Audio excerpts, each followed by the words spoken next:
কয়টা দিনে এক খতম রাত্রে এক খতম আর পুরা রমজানে আরেক খতম কত কত হইল 61 আমিও যদি সার্ভিস হযরত মাওলানা আব্দুল কাদের রায়পুরি রাহমাতুল্লাহি আলাইহি জানে আমি সার্ভিস হয় পেতাম রমজান মাসে প্রতিদিন কোরআনুল কারীম সব সময় কোরআনুল কারীম তেলাওয়াত করতে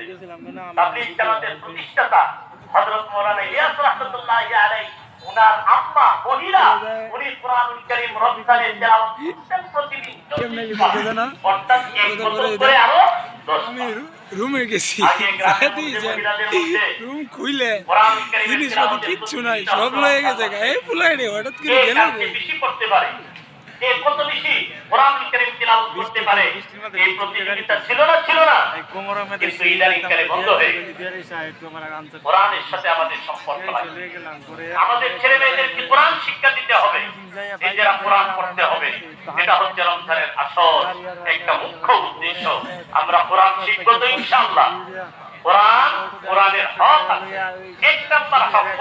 কোরআনুল কারীমকে সুষ্ঠুভাবে তিলাওয়াত করতে পারা দুই নাম্বার কোরআনুল কারীমের অর্থ তিন নাম্বার কোরআনুল কারীমকে বাস্তবায়ন করার চেষ্টা করা কোরআন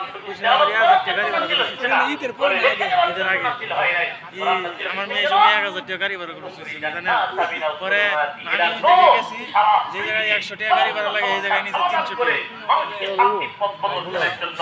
আখিরাতে জান্নাতের পথ প্রদর্শনের জন্য আল্লাহ তাআলা কোরআনুল কারীম নাযিল করে কোরআনের সাথে আমাদের সম্পর্ক থাকবে তো ইনশাআল্লাহ